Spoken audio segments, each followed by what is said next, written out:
Energy की कृपा है क्या? बिल्कुल एनर्जी है, और यहाँ इतनी हाई एनर्जी लेवल उसका बहुत हाई है, क्योंकि तब नर्मदा मैया से इतना लगाव नहीं था, सच बताऊं तो। अच्छा, हाँ, गंगा मैया से बहुत ज्यादा लगाव था। तो नर्मदा, अच्छा, जैसे रामायण में उल्लेख किया था कि जो 5 वृक्ष की छाया के नीचे साधना करते हैं, उसकी साधना उच्च स्तरीय साधना सफल जल्दी होती है। इस उच्च स्तरीय जो साधना करने वाले साधक है, उसके लिए रूम बन रही है, और ये आत्म कल्याण के लिए, उच्च स्तरीय साधना के लिए योग साधना, गायत्री योग साधना में, और मैया हैं, इनसे थोड़ी सी चर्चा करते हैं। स्थान आपको दिखा देते हैं, बिल्कुल माँ नर्मदा के किनारे जो भी व्यक्ति परिक्रमा करेगा वही यहाँ पर आ सकता है। रोड मार्ग पे नहीं है, रोड मार्ग से करीब 1 से 1.5 किलोमीटर अंदर आने, 1 किलोमीटर में 1 किलोमीटर अंदर आने पे पड़ता है। और मैया का ये कहना है, जो साधक होता है, जो वास्तव में साहस करता है माँ नर्मदा के किनारे चलने का, वही यहाँ पर आ पाता है।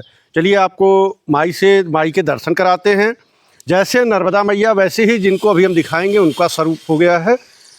माई से थोड़ी सी चर्चा करेंगे इस आश्रम के बारे में, और आपको यहाँ की सारी चीज़ें बताएंगे, कैसे आप यहाँ आ सकते हैं, कैसे यहाँ पर आपको क्या क्या संतों को सुविधा मिलती है।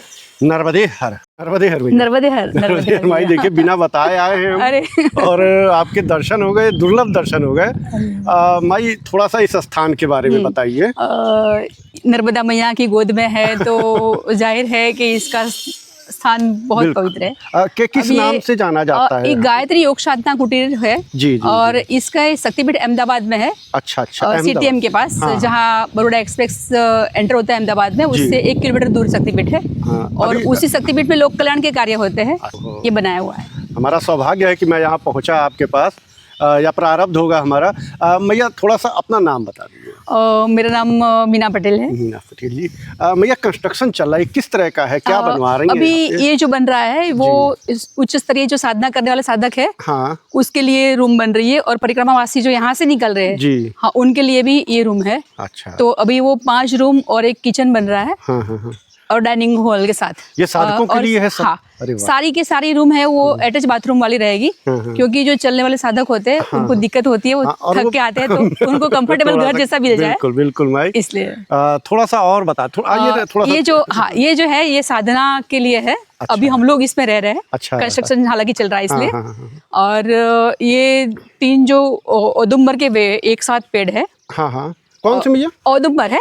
औदुंबर मतलब जिसे गेलूर कहते हैं। गूलर के पेड़ है। और नीचे जो है वो पंचवटी बनी हुई है। अच्छा, जिसे रामायण में उल्लेख किया था कि जो 5 वृक्ष की छाया के नीचे साधना करते हैं, उसकी साधना उच्च स्तरीय साधना सफल जल्दी होती है। माँ, ये माई के किनारे जाने का मार्ग है या कुछ और बना रहा है? किनारे जाने का मार्ग भी है, पीछे से यहाँ मंदिर बन रहा है। अच्छा, थोड़ा सा दिखाइए ना। हाँ, ये जो है ये वो किचन गार्डन बनेगा, जो साधक यहाँ रहेंगे, और जो परिक्रमावासी भी आएंगे उनके लिए फलाऊ वृक्ष लगे हुए हैं। इसके साथ साथ किचन गार्डन भी बनेगा, तो इसमें से खुद सब्जी, वो ताजी सब्जी फल लेंगे और खाएंगे। आप ये प्रकृति के बीच में रहने का आनंद है। और पीछे जो 1 एकड़ जगह है वो गैया के लिए है। गौशाला है क्या? हाँ जी, गौशाला भी है। अरे वाह। तो ये पूरी 1 एकड़ जगह गाय के लिए है। अभी 2 गाय है अभी। अच्छा, हाँ, वो दिख तो रही हैं। 2 गाय दिख रही हैं। तो उनके लिए 1 एकड़ जगह बनी हुई है। बहुत सुंदर भैया, बहुत बिल्कुल माँ के किनारे। एक तरह से जंगल ही तो है। हाँ, बस जंगल। आप आते हैं कभी तेंदुए भी आते हैं ना? हाँ।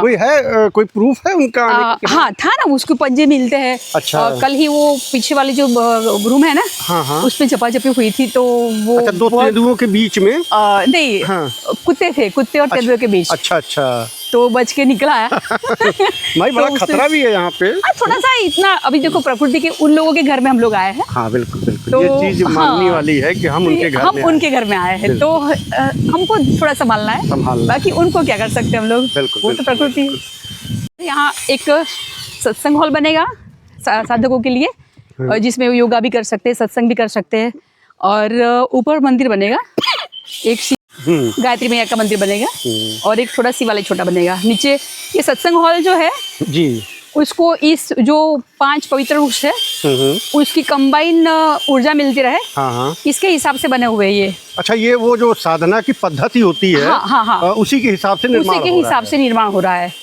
बहुत सुंदर, ताकि साधकों को उसका जल्दी से लाभ हो जाए, मिल सके। और ये बड़े संत लोग कोई आए, या जो व्यवस्थापक यहाँ के हो, व्यवस्थापक है, सांसारिक लोगों के लिए है ये, हाँ संत रहेंगे कोई, या तो कोई व्यवस्थापक रहेंगे यहाँ के, यहाँ ये उनके लिए कंस्ट्रक्शन चल रहा है। कंस्ट्रक्शन चल रहा है। और ये संत को तो ज्यादा सुविधा भी नहीं चाहिए होती है, बस थोड़ा बहुत में। और सारे रूम अटैच बाथरूम वाले रहेंगे, हाँ, वो जिसमें सारी सुविधा रहेंगी उनके लिए, जो बेड रहेगा, सब कुछ पूरी सुविधा रहेगी।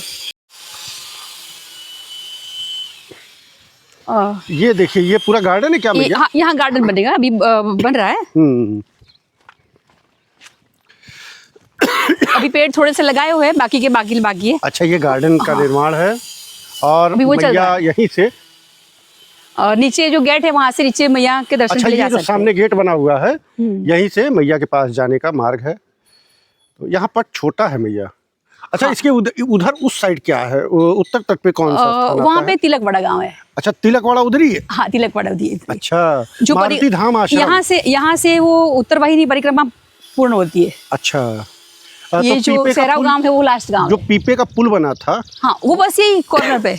अच्छा, इस साइड में बस यही है, उसी कॉर्नर पीपे का पुल वाला। तो ये इसका मतलब ये उत्तर वाहिनी परिक्रमा में भी है? बस खत्म होता है। माइक, थोड़ा सा इस संस्था के बारे में बताइए। ये गायत्री परिवार की संस्था है। अच्छा। कि गायत्री परिवार में ये होता है कि जो गायत्री मतलब सूर्य की एक प्रकार की साधना। हाँ। जैसे सूर्य भगवान की जो ऊर्जा होती है उसी को गायत्री बुलाया जाता है।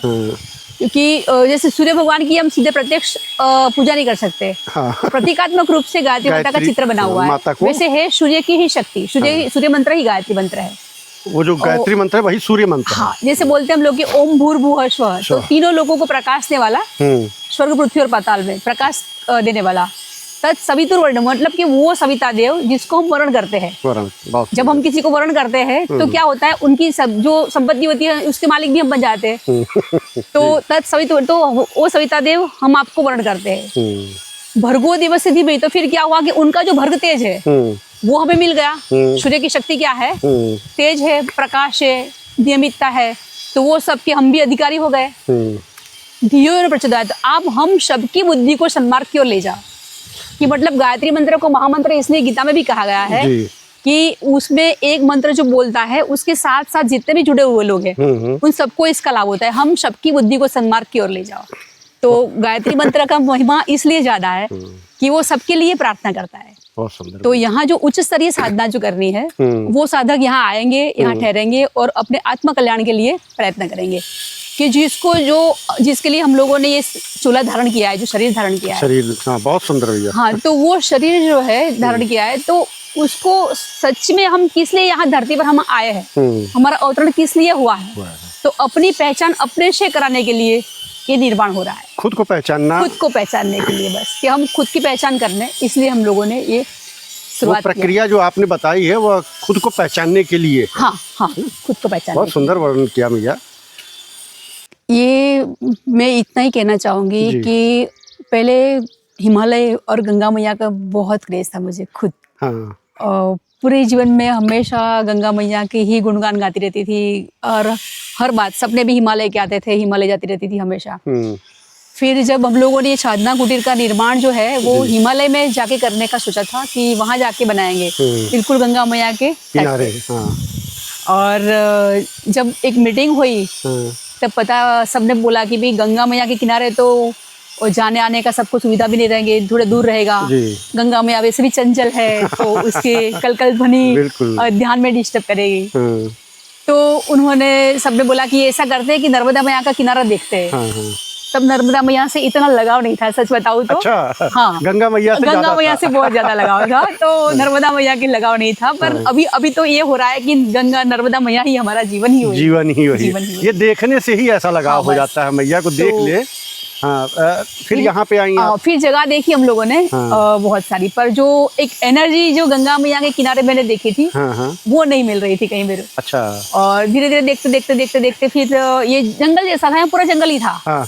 इतने बड़े बड़े कोतर थे कि जहाँ बोलते ना तेंदुए भी, जंगली जानवर भी रहते थे। तो अभी भी होंगे, अभी भी है, कहीं आते हैं, कोई प्रमाण मिल जाता है। हाँ, कभी मिलता है प्रमाण। उसके पंजे भी मिलते हैं, कभी आके किसी को हार्म कर जाता है, तो कभी ऐसा होता है। कभी कुत्ते वगैरह को दिक्कत होती हाँ, है। कुत्ते को दिक्कत इंसान होती को है। तो नहीं दिक्कत, इंसान को अभी अभी तक नहीं देखा, अभी तक नहीं किया। ये नर्मदा मैया के जो मगर है ना, उनका भी मैंने प्रूफ देखा है। अच्छा। जब पानी नजदीक था, यहाँ बिल्कुल पास में पानी था, हाँ। तो 2-3 गाय के बछड़े, भैंस के बछड़े वहाँ चर रहे होंगे। चल रहे नहीं, अंदर पानी, भैंस के बछड़े अंदर थे। अच्छा, वो पानी में बैठती है बैठे थे। हाँ, हाँ, हाँ। पानी, भैंस बैठी थी पानी में। हाँ। तो 2 बड़े-बड़े मगरमच्छ आ रहे थे। हाँ। तो बहुत चिल्लाई कि भैया कोई है, रखवाला कोई है, ये बड़े-बड़े मगर दो आ रहे हैं बिल्कुल पास में। यहाँ तो है मैया, तो बहुत सारे हैं। तो फिर मैं तो चिल्लाई, फिर वहां जाके खड़ी हो गई डंडा लेके, भी क्या कर सकते हैं, नहीं कर सकते ना। जैसे पास में आए तो सभी भैंसें खड़ी हो गई, तो मगर टर्न लेके चला गया, दोनों के दोनों।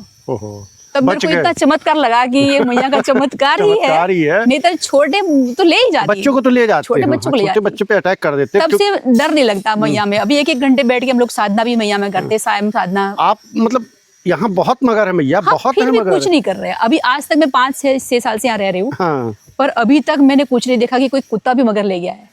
अरे अभी तक कुछ नहीं हुआ है। ये तो बड़ा ताज्जुब की बात है, बिल्कुल पीछे किसी की भैंस ले गया, ये ऐसे लोग बता देते हैं कि मेरी भैंस ले गया, मेरा कुत्ता ले गया। यहाँ तक जहाँ 6 साल से मैं रह रही हूँ, कुत्ते भी 3-4 कुत्ते हैं, उनके पास 3-4 कुत्ते हैं, सब यहाँ खेलते रहते हैं। क्या लगता है, ये वो एनर्जी है जो आपको महसूस हुई है? बिल्कुल एनर्जी, उसी की कृपा है क्या? बिल्कुल एनर्जी है, और यहाँ इतनी हाई एनर्जी लेवल उसका बहुत हाई है। क्योंकि माँ नर्मदा का तट जो कहलाता है, वो कहा जाता है कमंडल से कमंडल लड़ रहे हैं। हाँ। वो उन्हीं साधु संतों की तपस्या का परिणाम लग रहा है, ऋषि मुनियों की तपस्या का परिणाम है, जो इस तरह का देखने को मिला। ये बहुत अद्भुत बात है, बिल्कुल अद्भुत बात है। तो मैया यहाँ पे कुछ निर्माण कार्य भी चल रहा है, और देखिए इतनी अच्छी एनर्जी, इतना अच्छा कोई साधक जो यहाँ पे आके साधना करना चाहता है भविष्य में, हाँ। अभी जो गृहस्थ में है, भविष्य में आके यहाँ पे साधना करना चाहते हैं, माँ नर्मदा के किनारे कुछ दिन रुकना चाहते हैं, तो क्या वो अगर जो इस निर्माण कार्य में कुछ सहयोग देना चाहें तो कैसे करें वो? क्योंकि हमारी वीडियो कोई बाहर से भी देख रहा है, कोई इंग्लैंड यूएसए से भी देखता है, कोई कश्मीर से देख रहा है, कोई तमिलनाडु से देख रहा है, तो उसका वो तरीका बताइए, क्योंकि इसके लिए बहुत लोग लालायित रहते हैं। हाँ। बताइए भैया। ये आपने जो सोचा और पूछा बहुत अच्छी बात है, पर हम लोग ये चाहते हैं कि जो साधक आए, ये ऐसी जगह बने कि जहाँ एक पैसा जोड़ के ये बनाया जा रहा है, बिल्कुल बिल्कुल, कि जिसमें सभी की श्रद्धा हो, और इसमें जिसको भी दान देना हो दे सकता है, पर कोई ऐसा नहीं कि भाई एक रूम एक के नाम से बनाया जाए, अच्छा, और पूरा एक ये उसके नाम से बनाया जाए। ऐसा हम लोग इसलिए नहीं करना चाहते हैं कि जब साधना चल रही हो, 25-30 साधक साथ में साधना कर रहे हो, और जिसने रूम दी हो जिस साधक ने, और जिस दाता ने, बिल्कुल, वो आके बोले कि भाई आज मेरे को यहाँ ठहरना है, तो वो साधक कहाँ जाएगा? वो पहले जो साधना कर रहा है, जो साधक बैठा है वो कहाँ जाएगा? वो तो पाप का भागी हो जाएगा। मैं इसलिए बोल रही हूँ कि ऐसे ही जिसको दान देना है वो अपने नाम से नहीं कि भाई मेरी एक रूम मेरे हिसाब से बन जाए, मेरे नाम से बन जाए, ये कमरा मेरे नाम से बन जाए, ऐसे नहीं होगा। यहाँ अपनी स्वेच्छा से, यहाँ जितने भी साधक आए उसकी साधना सफल हो, जब साधक ना हो तो वो भी आके रह सकते हैं। तो मैया एक चीज क्षमा करिएगा, रोक रहे हैं, आपसे पूछ रहे हैं। देखिए गृहस्थ लोग भी जरूरी नहीं है साधक दाढ़ी बढ़ा हो और खूब गेरुआ, ऐसा जरूरी नहीं है। जो संत भाव में आ गए गृहस्थ लोग हैं, वो भी चाहते हैं माँ नर्मदा के किनारे 2 दिन 4 दिन आकर के रुके। ये आप महसूस करे होंगे, आपके पास बहुत सी ऐसी क्वेरी आई होगी, उनके लिए क्या किया? इतना तो बड़ा देख लिया आपका, कुछ सबके लिए ये जो संस्था बन रही है, वो जो साधक है उच्च स्तरीय साधक, ना कि वो चोले से कपड़े से साधक कोई नहीं बनता है, नहीं बनता। वो चोला कुछ भी पहन लो, वो तो एक बाहरी कपड़ा है, जैसे ये अब हमने शरीर धारण किया है, तो वो बाहरी है, अंदर की आत्मा तो अलग ही है, बिल्कुल। तो ये शरीर को भी चाहे कि कपड़ा भी पहना दो, उसको भगवा पहना दो या कुछ भी पहना दो, उससे फर्क नहीं पड़ता। पर जिसकी साधना साधक स्तर की जो आत्मा है, वो सबके लिए बन रहा है, जो चाहे सदगुरुहस्त हो, चाहे संत हो, चाहे कोई भी हो, जो साधक के इच्छुक है, जिसको उच्च स्तरीय साधना करी है, वो सारे के सारे यहाँ आके आराम से साधना कर सकते हैं। भैया बहुत अच्छा लगा, आज हमारा प्रारब्ध था कि आपसे चर्चा हुई और आपके दर्शन हुए, माई के साथ में आपके दर्शन हुए। ठीक है भैया, नर्मदे नर्मदे।